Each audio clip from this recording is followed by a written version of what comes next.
아니 근데 교수님 이 부분부터 먼저 좀 설명해 주십시오. 자동훈, 한동훈이가 좌파야. 그러니까. 그래서 심지어는 교수님 이름도 거론되고 그렇죠. 지난번에 그런 신지호 전 의원, 함은경, 김경률까지 이야기가 되고 있고 심지어는 이런 얘기도 나옵니다.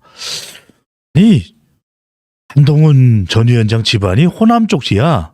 뭐 장인어른이 어떻고 저떻고 이게 뭐 근데 사실입니까? 이 사람들이 지금 하는 그 기법들이 옛날 기법 그대로 쓰고 있거든요. 예를 들어가지고 뭐 그 김경률하고 진중권하고 신지호하고 함은경 이러는데 예. 이게 재밌는 얘기가 뭐냐면 예. 원희룡은 내가 그 뭐죠 대선 출마할 때 내가 도와줬거든요. 원희룡이나 불러가지고 내가 제주도까지 갔어. 제주도까지 가지고 책 내는데 내가 도움을 줬거든. 신 교수님이요. 그렇죠. 나랑 대담을 하자는 거야. 어. 그래가지고 책 한 권 다 하자는데 나는 이건 내가 부담스럽다. 내가 특정 후보랑 다 하는 건 좀 부담스럽기 때문에 한 5명 정도를 불러서 그중에 내가 하나 들어가는 걸로 하자. 예. 라고 해서 내가 가가지고 뭐 제주도 지사실도 방문하고 밥도 먹고 대담도 하고 그것도 대담 온 것도 잘 정리해서 보내주고 예. 도와줬거든요. 그러면은 얘도 진 묻었네. 원희룡 사람이네. 그렇죠. 좌파죠.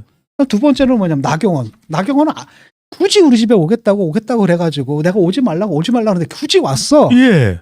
집에까지. 사진 찍으러. 사진 찍겠대.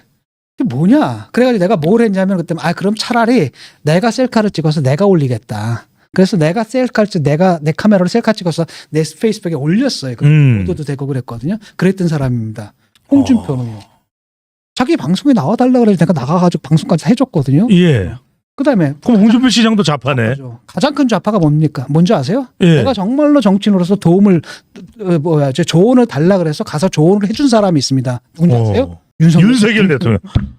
아니 그러면 내 입장에서 얼마나 황당합니까? 이념으로 몰아 죽이기다 이렇게 봐야 되겠네요. 그러니까 색깔론을 좀 펴는 거고 그다음에 또 그 호남 뭐 얘기는 또 옛날 그 못된 버릇 있잖아요. 아니 원희룡은 뭐라 그래? 레드팀 두겠다고 하잖아. 레드팀. 레드팀이라는 게 뭐예요? 그러니까 듣겠다는 얘기 아니겠습니까? 레드팀이라는 것이 예스맨이 아니라 그렇죠. 어떤 대통령이나 지도자의 발언에 대해서 반대 의사를 내서 좀 더 균형감을 찾도록 해주는 역할이죠. 그렇죠. 네. 그러니까 지금 이제 그런 식으로 하는 겁니다. 이게 이제 밖에서는 안 먹히거든요. 예. 특성 지지층들은 먹혀요. 그리고 지금 보면 원희룡 지금 딱 어디 갑니까? TK부터 먼저 간단 말이에요. 홍준표 만나고 등등등. 그러니까 이 라인을 잡겠다라는 겁니다. 이게 자기들의 이제 자본인 거죠. 예. 기본 자본이다라는 거고. 그래서 이걸로 한번 해가지고 나경원하고 표를 같이 갉아먹어서 50% 저지를 과반을 일단 저지한 다음에 그다 끝난 다음에 이제 그게 1차가 끝난 다음에 5일 정도가 있거든. 5일의 시간이면 우리가 충분히 결선 투표까지 5일의 시간입니다. 그러니까 그 시간 동안에 뭐가 되는 거냐면 이제 유튜브니 뭐니 이걸 통해 가지고 엄청나게 대통령실부터 뭔가 해가지고 엄청나게 공격을 시작할 거라는 겁니다. 그래서 좀 전에 제가 당했던 이런 것들은 그것의 전초전이에요. 판세는 어떻게 보십니까? 뭐 판세가 크게 변할 것 같지는 않고 지금 어대안입니까? 등장하면서 예. 재밌어졌죠. 아하. 일단 일요일이었나요 그날이? 1시에 나경원. 그다음에 2시에 한동훈, 3시에 원희룡. 어떻게 1시간 차이로 그냥 무슨 출마 버스네요. 출마 버스처럼 네. 출마를 해버렸습니다. 그래서 출마 메시지들도 좀 냈고 그걸 좀 받고 제일 긴 게 한동훈, 그다음에 나경원, 예. 원희룡 아주 짧았던 것 같아요. 이제 원희룡이 뒤늦게 출마한 게 조금 예상하지 못했던 일이잖아요. 예. 그러니까 여기저기서 얘기를 듣자니까. 원희룡이 나경원 의원한테 그랬다 그러더라고요. 어떤 자리에서. 나 이번에 안 나갈 테니까 열심히 하라고 그랬대요. 두 사람 친구죠. 네. 그래놓고서 며칠 있다 갑자기 나간다고 한 거예요. 하하. 그러니까 사실 나경원 의원이 그냥 뒤통수를 맞은 격이죠. 예. 그래서 이건 보면은 갑자기 출마한 거거든요. 아무 준비 없이 일단 갑자기 출마했다는. 가쁜 출이네요. 그렇죠. 그렇다고 한다면 본인도 출마할 의사가 없었다는 얘기잖아요. 그렇다면 이거 누가 출마를 시켰겠느냐라고 하면 뻔한 거죠, 이건. 용산에서 이제 출마를 시킨 거고. 그러니까 대통령실과 교감이 없었으면 나갈 생각을 안 했겠죠. 예. 그러니까 이제 용산하고 그 친윤들의 입장에서 볼 때에는 사실은 뭐 한동훈은 그 사람들은 뭐라고 생각하면 거의 적으로 생각하는 것 같아요. 적이다라고 생각하는 것 같고 나경원 같은 경우는 믿을 수가 없다라는 거예요. 왜냐하면 지난번에 제가 연판장 돌려가지고 낙마시켰거든요. 예. 이 부분에 대해서 나경원이 어떻게 생각할지 모르는 거죠. 게다가 나경원 의원 자신도 뭐라고 얘기했습니까? 그 나이 연대 나왔을 때 아니다라고 얘기했어요. 이철규, 관계 아니다. 나경원 연대 아니다. 이번에도 뭐라고 그랬냐면 나는 친윤이 아니다라고 딱 선을 그어버린 거예요. 그러니까 이 사람들이 이제 믿을 수가 없게 된 거죠. 그래서 원래는 이제 나경원을 밀려고 했다가 믿을 수가 없게 된 거예요. 그러다 보니까 남은 게 뭐냐? 누구 찾는 거죠. 네. 제일 만만한 게 그래도 대통령하고 좀 사이가 제일 좋은 사람이 누구였느냐. 사실 지난번 대선 토론에서도 그랬잖아요. 4명이 나왔는데 둘둘 짱 먹었잖아요. 네. 거기 그 윤석열 대통령하고 그 윤석열 원희룡. 후보하고 원희룡은 거의 같이 팀처럼 움직였단 말이죠. 그래서 그런 의미에서 이제 믿을만하다 싶었던 것 같아요. 그래서 원희룡 보고 나가라고 한 거죠. 바람을 넣어가지고 그래서 원희룡이 딱 나온 거고 애매모호하잖아요. 일단은 그들이 볼 때는 일단은 반윤으로 딱 위치를 매겼거든요. 한동훈은. 예. 그런데 나경원은 뭐냐면 또 친윤도 아니야. 중간이란 말이죠. 그럼 뭐가 빈 거예요? 친윤 자리가 비어버린 거죠. 그러니까 이제 그 자리에 이제 원희룡 이 정도라면 한다면 강성 지지층들 다 내 편이 될 수 있겠네. 예. 라고 해서 이제 원희룡이 뒤늦게 출마를 하게 된 거죠. 그래서 결국은 묘하게 됐습니다. 한편으로는 약간 윤하고 거리를 두려고 하는 한과. 예. 그다음에 이것도 아니고 저것도 아니고 그 중간에서 중도의 자리를 차지하려고 하는 나경원과 확실히 윤 쪽에 붙은 원희룡의 3파전이 돼버린 거고. 지금 윤상현 의원은 의자 게임 아세요? 예, 말씀하십시오. 네. 의자가 3개가 있고 4사람이 뱅뱅 돌아요. 예. 둥글게 앉아 했거든요. 예. 딱딱딱 하는데 셋이 다 앉아버리고 갈 데가 없는 거죠. 뭐 할 거예요 지금? 이거 확실하게 스탠스를 정했어야 되거든요. 왕 이렇게 네. 스탠스를 정했어야 되거든요. 그러니까 반윤 이쪽은 누구예요? 한동훈이고요. 중도는 누굽니까? 나경원이고 친윤은 누구예요?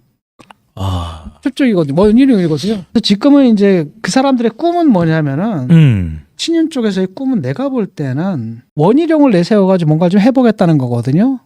그럼 원희룡을 내세우게 되면 한번 해볼 만도 하다라는 거고 되게 어떻게 가는 거냐면 일단은 원희룡이 안 나고 나경원만 내보내는 경우는 한판에서 승부가 나버리거든요.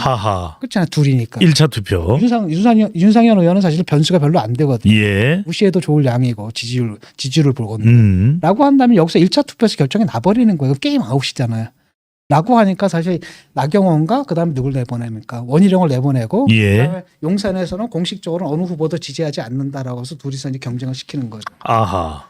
그럼 이제 둘이 이제 경쟁이 격화되잖아요. 라고 해서 만약에 한동훈의 50% 과반을 저지한다. 라고 한다면 이제 뭐로 가는 겁니까? 결선으로 가는 거. 그때는 이제 둘이 뭘 시켜요?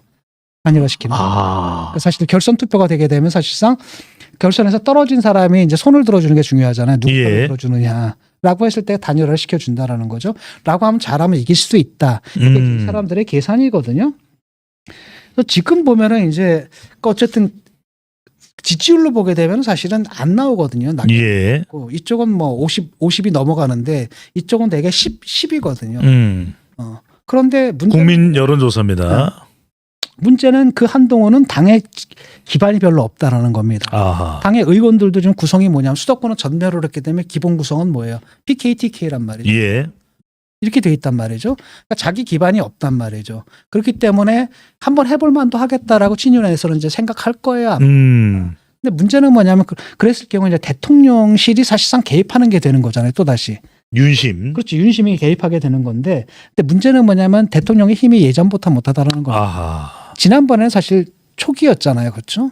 집권 초기였고 막 이러니까 막 쓸 수가 있었단 말이죠. 작년입니다. 그다음에 총선도 앞두고 있었고 공천권 다 쥐고 있었고 막강했단 말이죠.